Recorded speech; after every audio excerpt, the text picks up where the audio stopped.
Yeah, this is, I forgot my camera over, so this is, we're recording right like that.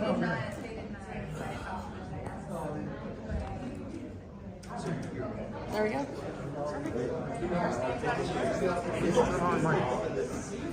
Just push it that way. Yep. Ladies and gentlemen, take your seats. We're about ready to get started. It's after 12. 12:01. Thank you, sir.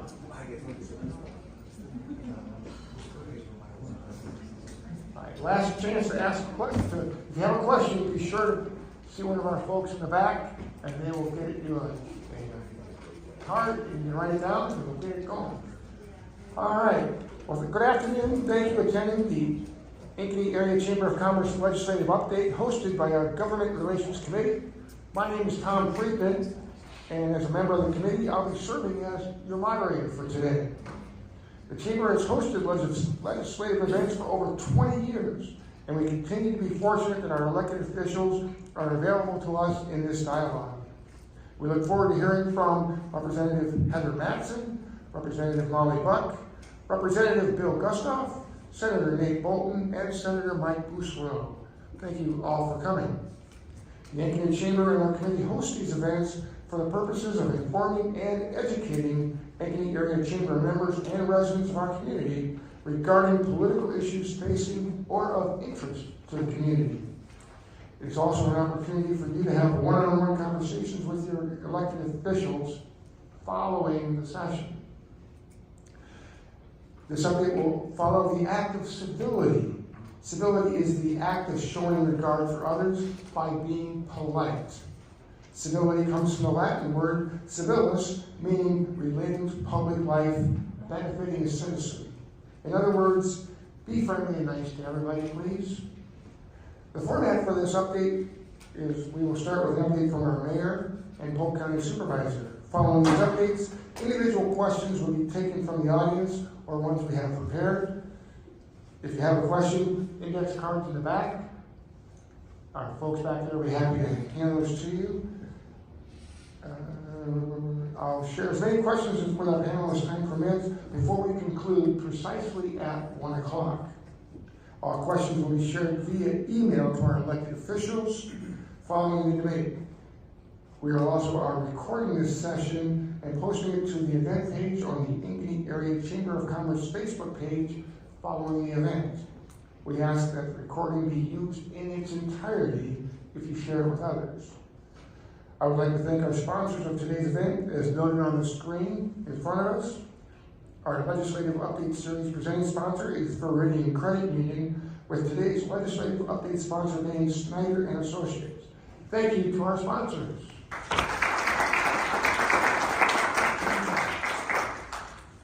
All right, next I'd like to invite Mayor Mark Holm to the podium for a brief update on the city of Ankeny. All right, thanks. And again, once again, I like to be different, so I'm back here. Keep it very brief, everyone. Since we last spoke, we finalized our budget. We still have yet to vote on that, but we are once again going to be holding the levy at $9.90, which again is the lowest levy for a full-service city in Polk County.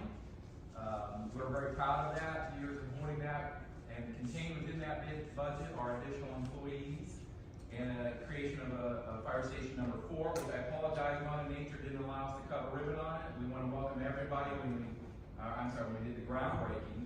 I want to invite everybody when we do the ribbon cutting for it to attend that, which will be in a year or so. Construction has commenced on that. A lot of activity around 18th Street and Weigel. You'll see a new street going in there, the development coming in. We'll also be doing an asphalt overlay off of 36th Street and Weigel to connect that. As I mentioned about the budget, we continue to create a fiscally conservative budget to live within our growth. And when we are holding that levy, there are tremendous cost increases that we're all seeing, but the council and my dedication to holding the levy and being fiscally responsible continues to carry on. And we are hiring additional police officers. We are moving towards partially staffing the fire station in the next budget, and then we will fully staff the fire station budgetarily. When the fire station opens, fire station number 4, Just like fire station number 3, it will be fully staffed and equipped on day 1, unlike fire station number 2, where we have to pass a franchise fee after 2 years to put personnel into it. So different approach. And then immediately after that, we're probably going to pivot to fire station number 5, because there's already an identified need for that based on our growth. We slowed down a little bit. We're no longer 7.5 people a day. I think what we're about 5. Still a problem, still a good thing to have. AMP continues to set the standard. And when you think about growth in Polk County itself, look at where the growth is coming from. AMP is contributing most of the growth in Polk County. The other part of the growth is coming to the east, in Altoona and that area. The rest of the county is all pretty much landlocked. So AMP and Altoona are growing Polk County. So we appreciate that. We continue to, we had over half a billion in growth last year. 600 million the year before, maybe 400 million this year. Still a great thing. It's a great day in Lincoln, and we appreciate providing the city with opportunities for all to enjoy life and life's amenities. So I will probably be taking off immediately after this. I've got some other commitments, but I'm proud to be here and happy to serve as your mayor. Thank you. Thank you, Mark. Polk County Supervisor Steve Van Ort, it's your turn to update us on what is happening in Polk County. Thanks, Tom. And thanks to the Chamber, thanks to Meridian, thanks to Snyder. Thanks to all of you for being here and letting us ask you questions in your reports.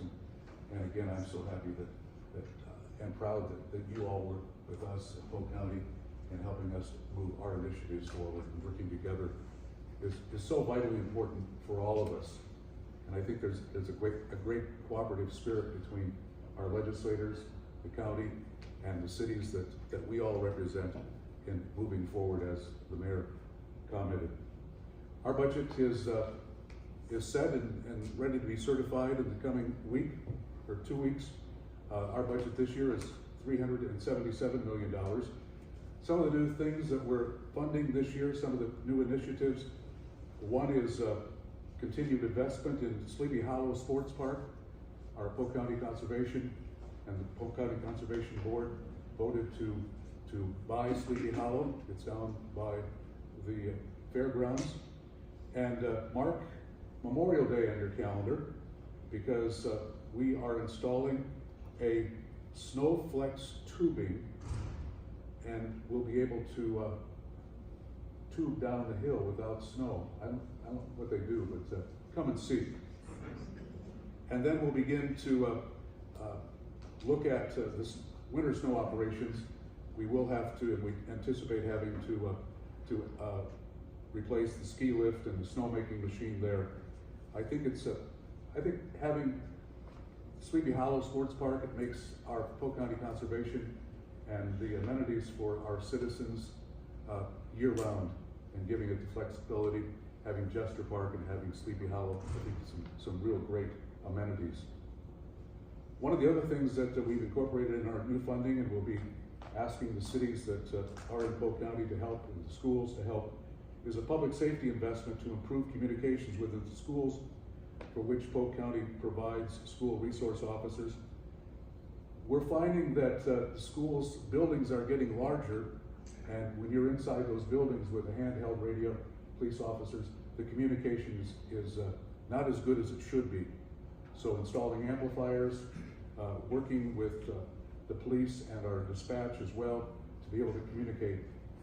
We've taken a serious look at what happened in Perry, the tragedy in Perry and the Perry schools, and realizing there was some interoperability issues not only between agencies, but in the schools itself.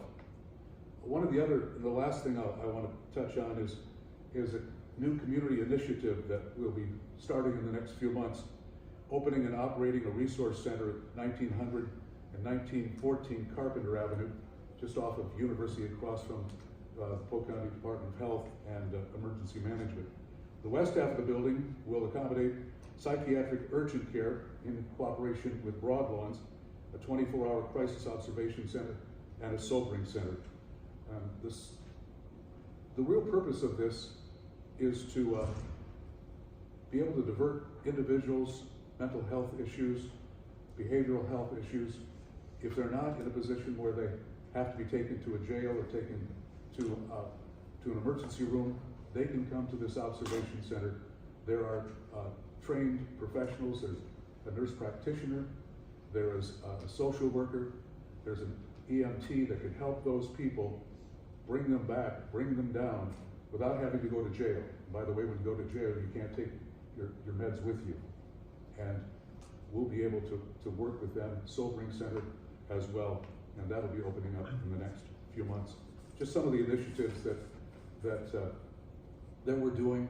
One of the things that you probably know, because you voted on it, is the referendum for issuance of bonds by Polk County for the Des Moines Municipal Airport. And we just at our last meeting last Tuesday, we began the issuance of $200 million of those bonds. Bonds are being paid back by the airport by us bonding them at our rating. We were able to save over $70 million by using our high bond rating. That's a quick update. Again, thank you all for coming, and it's been my pleasure, it is my pleasure to be here this morning, this afternoon, and be your Polk County Supervisor. Thanks very much. Thank you. All right, now I'd like to turn the microphone over to our elected officials to give a 2 to 5 minute, 2 to 5, and we'll start, because chivalry is not dead, we're going to start with the ladies on the right side of the room. Heather. Thanks so much, Tom. And thanks to the mayor and Supervisor Van Hort for your updates as well. It's always good to hear them. So we are getting down to what is hopefully the very end of session. And technically, next Tuesday is supposed to be the last day. I'm going to go out on a limb and say we will not be done on Tuesday. And some of us have a little pool going on when it will actually end. So if everyone wants to chime in with their thoughts, we can do that later. But where we're at now is, of course, the last policy stuff and budgets and taxes and those sort of things. So I know I've mentioned before that I am the ranking member of the Economic Development Budget, so that has been occupying a lot of my time. It is one of the smaller budgets, but to me, one that actually makes a really big difference when we prioritize our dollars really well in it. A couple of things that have been proposed in the House version that we passed out of the Budget Subcommittee but hasn't been taken up in the Full Appropriations Committee yet is additional funding for the Iowa Arts Council, which I'm really excited about, as well as additional funds for the Councils on Governments, which work in partnership with local communities and counties to really enhance their economic development. It's not something that we really partner with here in Ankeny because we are fortunate to have the growth and have the population and have folks like Derek Lord running economic development, so we don't necessarily need to have that extra support staff. But I really do believe that they are one of the best ways to grow small businesses and growth in general in rural Iowa, so I'm excited to see that moving forward. I mentioned the incredible need to prioritize our dollars, especially when we have a limited amount to work with. And so as I am looking to this budget in particular, something that's in there is the World Food Prize, which is a great organization that does really great work. But again, talking about prioritizing, the proposal is an additional $250,000, which would bring their line item in the state budget up to $750,000. Just 2 years ago, it was $375,000. Now, I love this organization. They do great work, but they also have the ability to fundraise on their own. And so I'm wondering if that's really the best way to use our limited resources when what is also in this budget is Voc Rehab. And I think it's important to know that Voc Rehab currently has a wait list of 1,200 Iowans with disabilities. And the way Voc Rehab works is that whoever has the highest need, understandably, is going to get served first. But with such a backlog, it is taking folks a tremendous amount of time to even get seen at all. I mean, I have a friend who was trying to get Voc Rehab services for her son through DMAC. which is a way to do it, and they were told that it would be a minimum of, it was either 5 or 6 months before he could even be seen.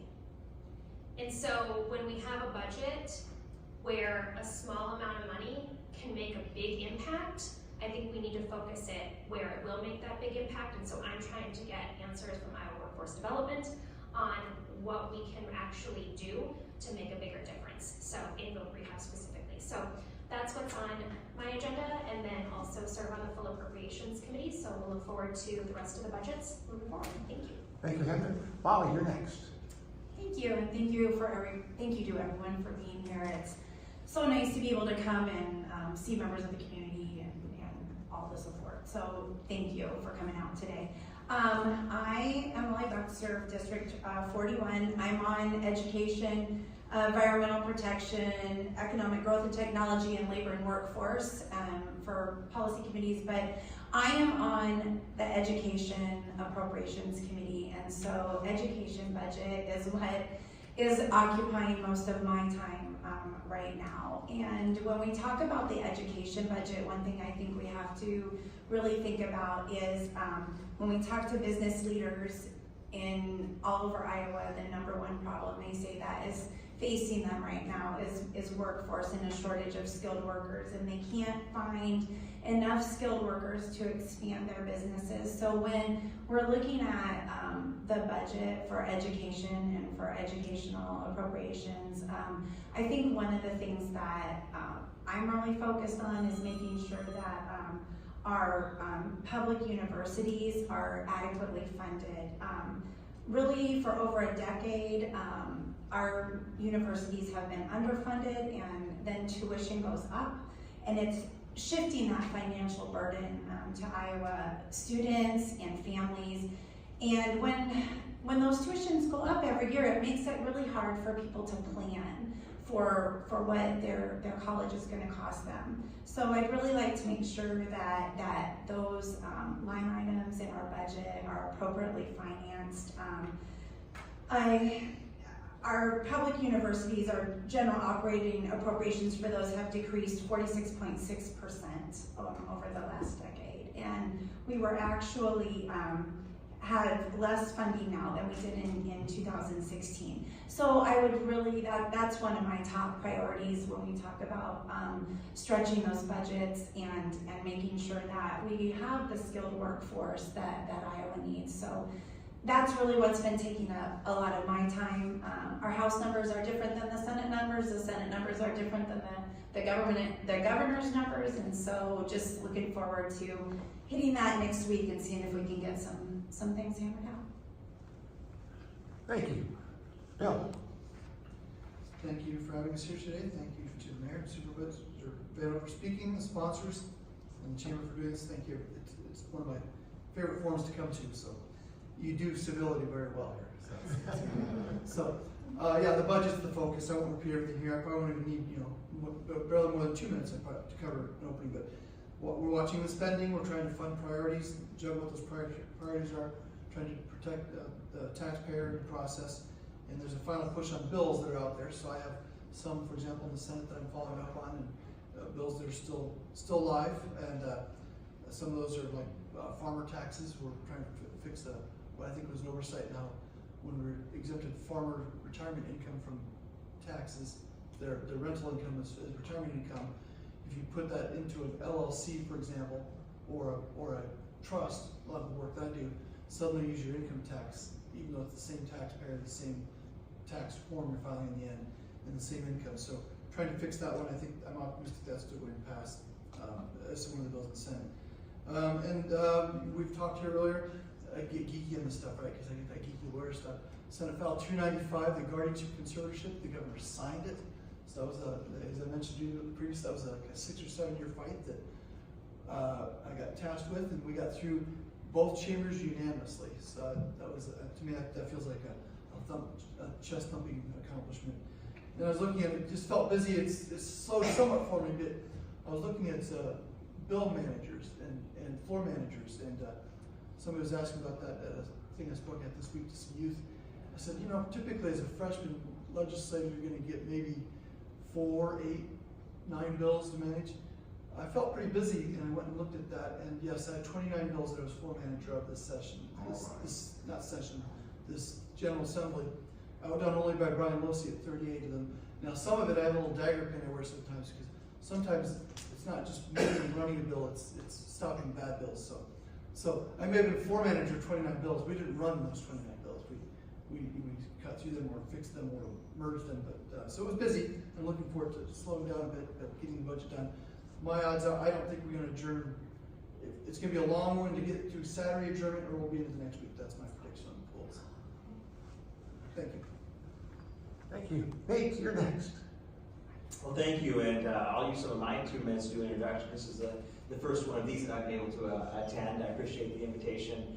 I represent obviously a smaller part of Ankeny, Bill Gustav, and I represent the same share of Ankeny, and I also represent Pleasant Hill and East Des Moines on down from there. So it's a pleasure to be with you today, and again, I'm grateful for the invitation.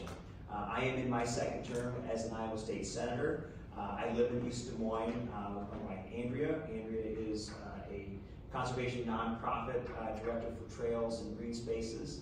So helps communities get biking trails, hiking trails, and ways to connect our communities, give people outdoors for outdoor recreation. We have 2 children. Our daughters Gwen and Alice are 4 and 2. And this afternoon I'll be out on the soccer pitch coaching 4-year-olds and 5-year-olds in a little bit of soccer today. So. My vocation, I am an attorney by trade. I represent injured workers in the workplace, people wrongfully terminated, labor unions and labor law. And I also have, before my Senate career, taught at Simpson College, Drake Law School, and William Penn part-time as well. In the Senate, I am the Democratic whip. I am the ranking member of our Judiciary Committee and ranking member of Administrative Rules Review Committee. I'm also on the Labor Workforce Committee, State Government Committee, the Agriculture Committee, International Relations, and the Budget Sub for the Justice Systems and Judicial Branch as well. As we talk about that budget process, obviously we're very engaged in that process. In terms of the Justice Systems budget, we are continuing to have conversations about the best way to provide the best public safety possible. And that includes in our correctional facilities, as well as in our law enforcement for the communities as well. One of the biggest issues in the judicial branch budget is not only securing judges' pensions programs and making sure we have an incentive for people to come out of the law practice and onto the bench to decide very important cases, but also that we have the right people in those district court positions. Unfortunately, we've seen some policy language in the bill that would remove the chief judge from the process in terms of selecting the next district court judges and replacing that with a political appointee. And I have a lot of concerns about that, because when we talk about the trial court, we are talking about managing not just how you issue decisions, but managing a courtroom. We're managing attorneys, we're managing witnesses, sometimes pro se litigants, people representing themselves. And having someone who has served on the bench and can recognize the right temperament for the job is equally as important, if not more important, than getting the law right. Because we can fix the law in the appellate process. Managing the courtroom, making sure witnesses are able to be heard and cases are heard fully, that's really a key component of the process. So that's one thing we're working on right now, and had conversations with other members about that from both parties. I know Bill and I actually talked about that last week as well. So we're keeping a close eye on that. I do want to have a quick mention of a major success we had in the legislature this year. It's been a long time coming in terms of taking care of our police officers and firefighters. The House has passed a few times a bill that would make it more equal between other workers in the state and our first responders, our police officers and firefighters, in terms of how we handle the workplace injuries. Injuries that develop over time are what we call cumulative injuries, mental injuries, and discovery rule for injuries, and kind of making that more equal to if you were in a factory setting or anywhere else and suffered a similar type injury. We were able to get that passed by the Senate this week, so that will be headed to the governor this year, and it's been a long time coming. And it's the result of really good conversations, not just bipartisan conversations, but city leaders and people affected by this legislation coming together and continue to work to get that done. So that's our success story for this week in the legislature. Thank you, and welcome. Thank you for being here. Mike, last but certainly not least. Thanks, Tom. I appreciate it, and appreciate you hosting and moderating as always. Melissa and the Ankeny Chamber, thanks for hosting and putting together a great forum. I want to thank Viridian and Snyder as always for making it possible. Just as a reminder for folks who don't know me, and I am Mike Boosel. I work in the state senate for the majority of Ankeny, but not all of Ankeny. With redistricting, Ankeny's grown, so we have a lot of representation both in the Senate and in the House. I serve as Vice Chair of Commerce on the State Government Committee, Ways and Means Committee, Judiciary Committee, Transportation, Technology, the Infrastructure Budget Subcommittee, as well as the Administrative Rule Review Committee. We are coming up on the end of per diem, but I think we have a lot of important work left to do. And it's my hope that whether it's April 26th or May 26th, that we're still working and working for you to get done what I think is the most important thing we can do. This week we saw from the federal government that the year-over-year inflation that we all face is 3.8%. Over what we expected. We all feel it every single day. It meets our common sense expectations, but has larger ramifications in our day-to-day lives. At the State House, we can't pass monetary policy. We can't change what the federal government spends or how they spend it, or the reckless disregard they have for basic math. But what we can do is let hardworking Iowans keep a little bit more of their own hard-earned money. And we have an opportunity to do that again this year. A couple of years ago, we eliminated the state income tax on retirement income. That was a great first step towards eliminating the income tax for all working Iowans. While we're not ready to do that quite yet, we are ready to move beyond the 3.9% flat tax that is scheduled to take effect for Iowans. We can let you keep more of your hard-earned money. The state budget is not quite $9 billion a year. The state is set to take in this next fiscal year $9.6 billion. And that's after we give you back the refunds, right? That's your money, that's taxpayer money. And we can afford to let you keep more of it rather than the state spending it. So my hope would be that we continue working on bills and on a budget that makes sense, but most importantly, continue working on income tax cuts that let Iowa families keep more in their pockets so that they can have more to spend and more to save. Thanks so much for having me. All right, thank you. Interesting that we have a question about flat tax. So we'll probably go back the other way. Mike, we'll let you start on this one. What is your position on the proposed constitutional amendments instituting a flat tax and the requirements for a 2/3 vote to increase individual income taxes? What would this mean also for corporate tax rates? Thank you so much. So we voted on both of these constitutional amendments in the House. There are two separate questions, and just to take a step back for the process, for a constitutional amendment to come before the people, it has to pass 2 successive general assemblies, and then it goes to a vote of the people. And if it passes that vote of the people, it becomes an amendment to our Iowa Constitution. There are 2 questions that have been passed out of the Iowa Senate. The first is requiring Iowa for personal income taxes to have a flat tax. The second was that it would take a 2/3 vote in the legislature for an income tax increase. I voted for both of those pieces of legislation. I believe that we ought to allow Iowa voters to have that say on tax policy that's going to be impacting us. A 2/3 vote for passing something in the Iowa Senate is not new. There are requirements for a 2/3 vote for certain votes in the Iowa Senate. And ultimately, and again, it comes back to this, every dollar that state government spends, every dollar that county government spends, every dollar that any government spends is not government's money, it is our money. It's Iowa families' money, and Iowa businesses' money, and it's our money that's in our economy, and it goes to be spent on good and important things. But to increase that and to ask for you, hardworking Iowans, to take more, that if you don't pay more, you can be jailed, right? That's taxes, right? If you don't pay your taxes, what happens? You get your household, IRS comes calling, it's not great. There should be a high bar, a high standard for taking more of that money out of your pocket. So I supported both of those pieces of legislation. Thank you. Nate, your turn. All right, yeah, I appreciate the question. And taxes and budget may not be always the most interesting topic to talk about, but they are critically important. And the two things do go together, right? Taxes and budget. And when we talk about ways that we are going to freeze one tax or eliminate one tax, we have to ask two questions. And the first one is, then what happens to the budget, and then what happens to the other taxes, right? And the then whats are what have to be very concerning to Iowans as we move forward from here.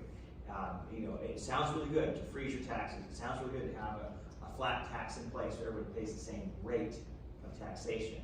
But then what? What does that mean for funding our public schools? What does that mean for the police officers and firefighters I just talked about that we need to be able to take care of to make sure that they are safe on the job, they have the resources they need.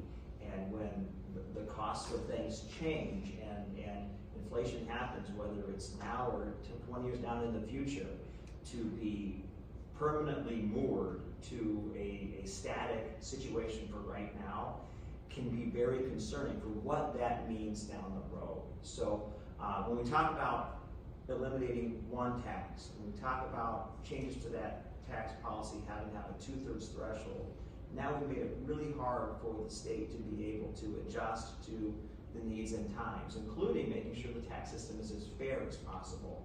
And so we have working Iowans paying not an unfair burden as opposed to the wealthiest Iowans in our state, which could be permanently enacted if these things go through. Thank you. Bill? I voted for both of those proposals. I support them. They enjoy overwhelming support among the public, as the polling would tell us. So, and to be clear, this is not what Mike was saying at all. The flat tax proposal does not implement the flat tax or implement any tax rate. It just says if there's going to be an income tax in Iowa, it will be a flat tax. So it doesn't even say what the rate would be.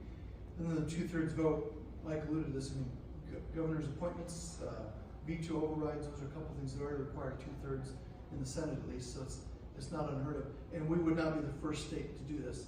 It's in, I believe, 16 other states already, 2/3 to raise taxes, including some very blue states like California. So I guess if it's good enough for Kamala Harris and the governor of California, it's good enough for Iowans. Molly? Thank you. Well, I feel sometimes like the flat tax isn't necessarily flat when you have people with still being able to take large deductions for things, and so, thank you, Bill. That's one thing that bothers me about the flat tax, and having it so hard to move in the case of needing to have it, to change things if there's an emergency, and be responsive in situations where you might need to have more money. That worries me, I'll be honest. And I do agree that every dollar that the government spends, it is our money, it is taxpayer money, but it's also money that supports our communities. And I do think we need to be good and responsible fiduciaries of our money, but we do need to also address things that we need as communities. We need mental health. We need to be able to make sure that our police and our firefighters are getting the medical care that they need, that we're able to buy new equipment that they need, and as inflation goes up, the price of those things go up. So I was not supportive, honestly, of the 2/3 majority because of those things, and I'm still on the fence on flat tax and if it's truly flat. Thank you. Heather? Thanks. It's a really important question, thank you. So in the past, I have said that I am opposed to a flat tax and that I support a progressive income tax, so that still remains the case. And I would echo what Representative Buck also said, which is that maybe I would be supportive of a flat tax if we actually had a flat tax. We do not, because of all the deductions and exemptions and all that, and I have not heard anyone who is in favor of a flat tax at the state level arguing that we should also get rid of all of the deductions. So I think if we're going to have a conversation about that, then that is the conversation we should have, not just the way it has been going.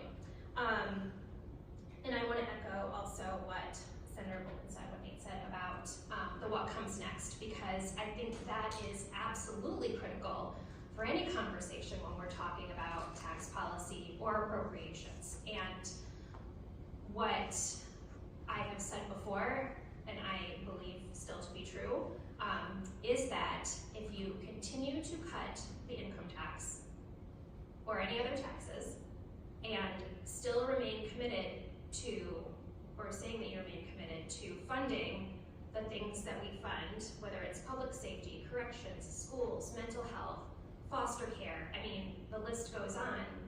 You cannot do all of those things without finding another way to fund it. And the last thing that I want to see happen is that in order to make up for it, the choices become we don't fund those things anymore, or we watch property taxes go up, we watch the sales tax go up, we watch usage fees go up, because it will become a nickeling and diming situation. And so that's my thought around tax policy, and that it really needs to be more thoughtful than what it has been in that regard. And so for those reasons, I have opposed the constitutional amendment for a flat tax, and I also oppose the 2/3 to increase taxes, not because we don't have a 2/3 requirement for other things, but because I want to be cautious about tying the hands of this legislature, or sorry, of future legislatures. Thank you. Good discussion. Bill, we'll start this question with you, and then we'll work clockwise. How do you educate yourself before passing a bill? What process do you take to make sure you have all the information you need before casting your vote? That's a great question. So, with all the bills that come through, I think we've talked about this before. Some people ask me about a bill it's not on a committee that I'm a part of. It's not something a constituent has brought to me, or one of my colleagues has brought to me, and I don't even know it's going to come out of committee. So, I don't think anybody would say they read every bill that gets introduced, right? It's not possible. It's an impossibility. So usually I'm looking at the bills that are before me. So when I'm looking at a bill, we know we're going to. So before we go to committee, we go to caucus. Each party typically caucuses on their bills and talks about them. So before I go to caucus, I've tried to read each bill. I was talking to somebody today. My roots go back to a congressman named Tom Talkie, who ran for the Senate in 1990s. What's something you learned from Tom Talkie? First thing he said, read the bills. He read every bill he ever voted on, and he knew what was in the bill. So I tried to read the bill. But even then, the LSA, the draftsman, does a pretty decent job of summarizing. They don't always get it right, but they do a decent job of summarizing those bills. But I talked with the bill sponsor, the bill floor manager, the subcommittee that passed it, both parties, to hear what the concerns were. I try to talk to both parties.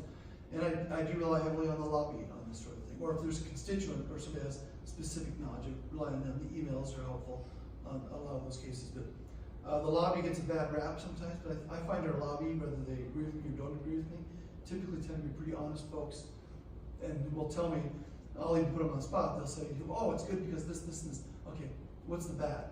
And they'll usually be pretty blunt, like what somebody else is arguing. So that's how I get ready for the bills. And then you think about it, you pray about it. So that's how I get ready for debate bills. Thank you. Molly. One thing that I think we would all agree on is at the State House, we have the most amazing staffers. And so whenever I have a question about a bill, there's always a staffer that I can go to. There are staffers for all our committees, and they know things inside out and backwards. Another thing that I've learned is I need to look up code. If there's code in the bill, I need to look up code. I also look at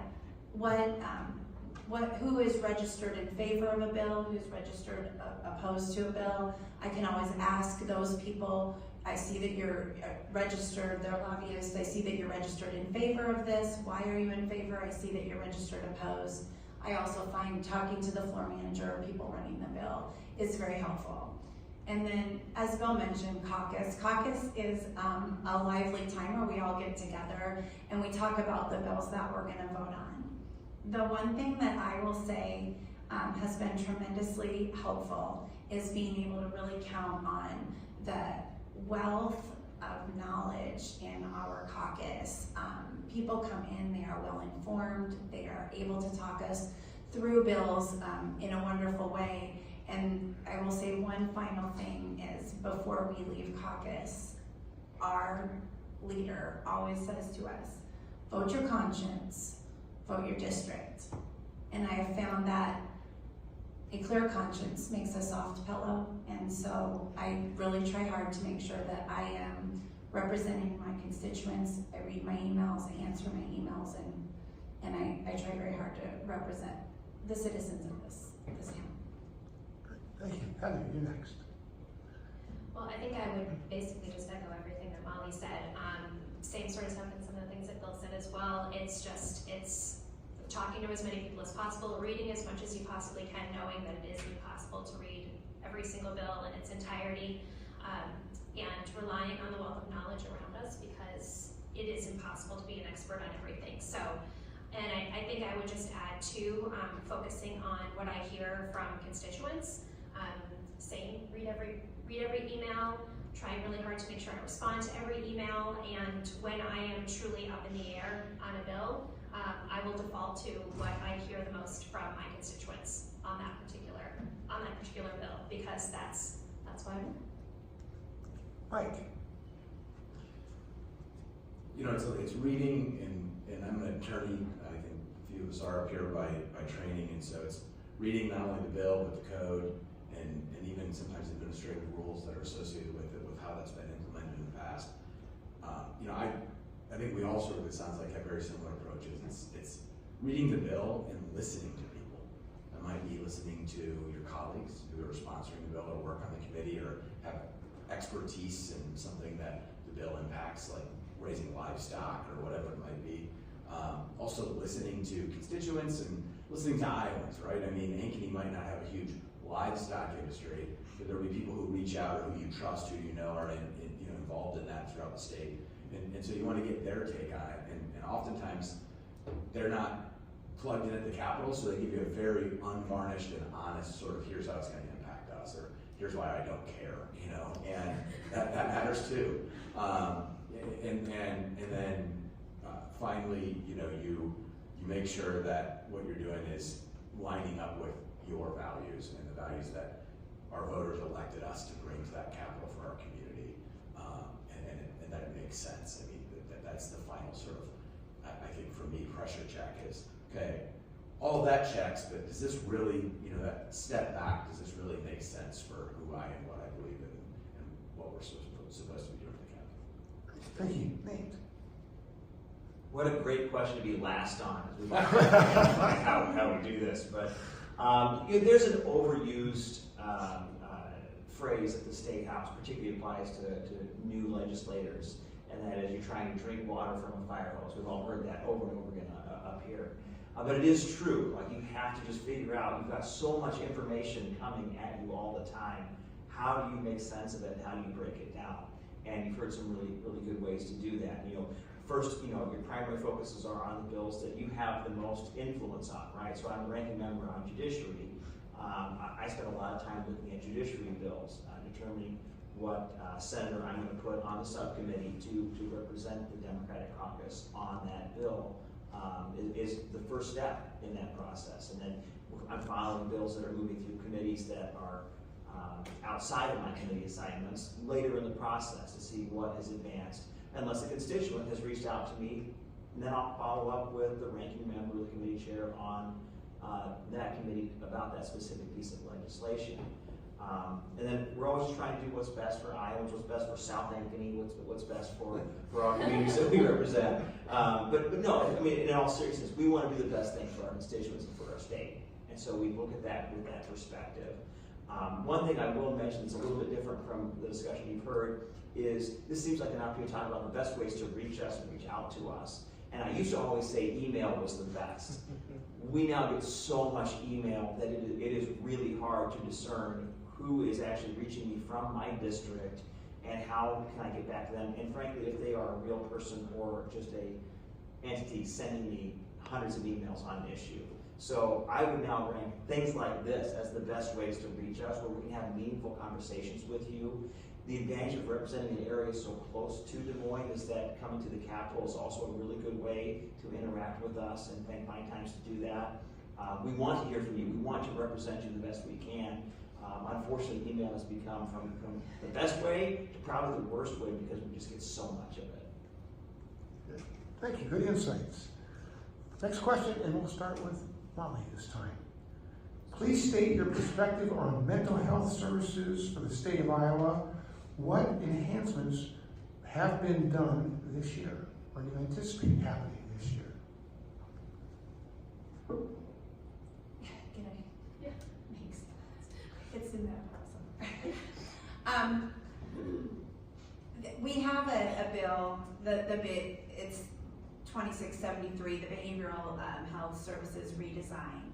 And it's taking the state's mental health system for adults and children, and it's changing the regions to districts, and that'll be overseen by administrative services organizations. And it is combining mental health services with substance abuse services, and it's also adding up disability services currently provided by the mental health regions into the aging division under the Department of Health and Human Services. I think we really have to do something, in all honesty, to address mental health here in Iowa.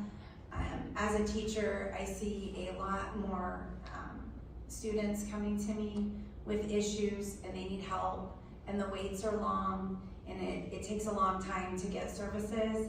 So I am hopeful that when we're looking at changing the system, that again, it's funding. We need appropriate funding to make sure that beds get added. One of the things I know we struggle with in Iowa is also practitioners. We have very few mental health practitioners. So even if beds are available, a lot of times there are not practitioners available to oversee those beds. Go ahead. Well, I'll certainly echo that, and mental health is certainly a priority for me. It is one of the things that I have heard so much about from constituents while knocking doors, and also what I get in emails, what we have folks coming to talk to us at the Capitol about. The behavioral health services redesign, I think, is a really important first step. As Molly said, combining substance abuse and mental health together, and really focusing it so that everyone is actually talking to each other and not siloing is a really great thing moving forward. One thing that I do appreciate about what has been done so far on this is that the Department of Health and Human Services really did spend a lot of time working on this, meeting with stakeholders, traveling the state, holding literally hundreds of meetings about it. And so I know that there's, I don't think anything's ever perfect, and I'm sure that if I had the opportunity to do it maybe a little bit different, we could. But I think it is true that a lot of effort has gone into doing this as well as possible. So I think that that's great for Iowans. One thing that I did want to mention, Molly sort of talked a little bit about being a teacher and students and the challenges. Something that really struck a chord with me over the last couple of weeks is there were some students from the University of Iowa that were up at the Capitol advocating for more mental health services and funding. And I had the pleasure of speaking with two young women, one of whom actually serves as an RA in one of the residence halls, and she was telling me story after story of students who were unable to get services for mental health care in a reliable amount of time, to the point where they were choosing to leave the University of Iowa and transfer to a school in another state because they could get care faster and more reliably. And that is not because the University of Iowa does not care about its students. It doesn't have the capacity to support them because of a lack of funding and a lack of staff, a lack of providers.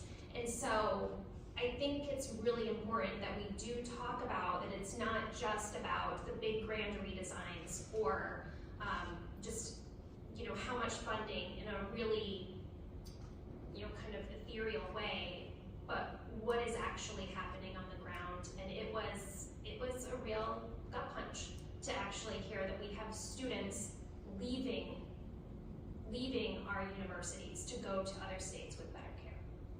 Thank you. Mike? Thanks, Tom. I think it's important to note that this is a multi-year process that's taking place and that is aiming at better serving Iowans. A few years ago, the legislature took over funding on a state level rather than on an ad hoc county-by-county property tax level for the funding of mental health and disability services across our state. And that's mental health and disability services on top of folks that are Medicaid and are disabled through the mental health and disability they might have. Even with that redesign, there were 13 mental health regions across our state that had a core level of services, but a disparate level of delivering those services. There were 19 substance abuse districts throughout our state. Well, we know that mental health and substance abuse are, unfortunately, hand in hand. What the governor has proposed, and what I believe will be moving forward, is aligning those so that we have a consistent and holistic approach to treating those Iowans who are in need, as well as bringing and putting into use to serve Iowans the settlement dollars that were received by the state of Iowa from the opioid producers. I do think we need to take a step back and look at our kids and the mental health across our country. We have folks that are, and kids that are on screens, they're on more antidepressants or drugs for attention and whatever it might be than ever before. They're using drugs and alcohol at a younger age. And we ask ourselves, why are we facing a mental health crisis? We need to continue to look at what we can do and what we have as a culture and what we hold up so that the answer is not another prescription drug. The answer is not, another sort of something that is aimed at being a solution and ends up being a challenge, and instead hold up that having active youth who are engaged in their community and outdoors and working is something that altogether provides for better mental health for everybody. And so, I think we need to make sure that we're doing the right things on both the system works, but also that families are working. This is a really important question, and the first thing I would say is the best thing that I can say that's happened in our state in the last 10 years on mental health and brain health is just changing how we have talked about it as a society, right? It's gone from, there's something wrong with that person to have a mental health issue or brain health issue, to understanding that it is just the same as breaking your leg to need to have mental health services. That's been a huge game changer. But part of the issue with that is now that more people are able to identify a need to obtain services, we need to now have the services to match that need that has developed. And the most important thing we can do right now is look at the budget. You heard it from the responses earlier. Every dollar we spend today on mental health probably saves us 10 to 20 into the future. Because the best way to take care of mental health and brain health is coordinated preventative care rather than responsive care. And in the worst case scenario, emergency and correction-based care for mental health. That is a major change to our budgeting process. The more we pay for the expensive version of mental health care and treatment than we do the inexpensive. I've been around our state's mental health institutes and our correction facilities and talked with people engaged in that correction-based care or residential facility-based care. And you heard this comment as well. We need more people in the mental health system, and that really includes our mental health institutes and our correctional facilities. Particularly nurses in those facilities are really hard to recruit and retain. We have a lot of people coming in and going right back out. And part of the problem is people come into those facilities and they're immediately having to work long hours and work with lots of patients because the demand is so high for those people once they get in the door, and they burn out quickly. So we really have to come up with a good solution to recruit and retain quality people to answer that call. The last thing I will mention is, when we talk about changes in mental health, we also have to answer that then what question as well. When the state shut down 2 of our state's 4 mental health institutes, there was no plan for the lost services. And I talked to a person who came to me after his brother died within 3 weeks of one of those facilities being closed. He died of dehydration. Literally could not exist without the care being provided in those facilities. And the reality was, it's one thing to say, okay, this model's outdated, or this needs to change, but we can never make that mistake again of making a major change without the plan forward for each individual affected by it. Yeah, big issue, this one we haven't said everything on, and it's, I know our time is waning here, so I just, it's a tough issue, it's multifaceted, it's deep, it's multi-year, defies easy answers, the stigma issue that Senator Bolton made. So, February 26th, I was sitting in the House Lounge conducting a meeting with now Department of Director Ed on something. Received a text from my wife that some good friends of ours' son in Central Iowa had himself that day. You know, young man suffering from depression, didn't feel like he could talk to anybody, couldn't tell anybody. So I got this mission out to make sure that at least young men will come talk to somebody and say, a lot of us been through things. So my wife, when we moved here, had a whole postpartum depression. She doesn't go around just airing all the laundry, but we've dealt with those issues, and we did something this last week where we advanced a Senate file 2251, expanding postpartum coverage. Is that a mental health issue? Well, postpartum depression is part of postpartum coverage, so it's an issue. Month to the day later from that phone call, that text I got, I was coming out of caucus and got a call from one of my best friends in high school who said they were burying their son that day. These are both 22, 23-year-old young men. That one was still trying to determine based on an autopsy whether he actually fallen off the wagon and gotten depressed again, or whether he just ran out of his medication and may have gotten a fentanyl one. So our fentanyl bill that we passed, making it, stiffening crimes for selling drugs that happen to result in fentanyl death. To me, that's, these are all mixed together. The drugs, all these different sort of things. Bringing people in, we've looked at ideas for trying to make it easier to get licenses from other states for people who do want to move here. And then our mental health budget in the House, we're providing a $2.25 million increase in state funding towards mental health and Medicaid rates. That builds on last year's $13 million increase. We're doing an increase in community mental health centers and psychologists based on the 2023-24 Medicaid rate reviews. We're providing funding for employees to specialize independence and Cherokee mental health institutes. And we added $3 million for a 980 hotline so that people have somewhere to call. So it's all the above sort of thing. And honestly, it's not just throwing money out because there's not enough money in the world to solve this. It's why it can't be just money, but it's got to be all these different things, from society to stigma to funding to good structures and efficient structures. So difficult issue. Thank you for the question. Thank you. I've got a half a dozen more questions that I really want to ask, but time has run out. I know. So thank you to our elected officials for your time that you've generously given to us today and for everybody who participated in this event. I want to thank our presenting sponsor, Viridian Credit Union, and today's event sponsor, Snyder and Associates. Thank you everybody for coming. We do have one more opportunity to chat with these folks as once the session closes, assuming it will close soon. But stay tuned to our Ankeny Chamber social media platforms for more information. And again, thank you so much for coming. We look forward to seeing you again next time. Have a great afternoon. Thank you.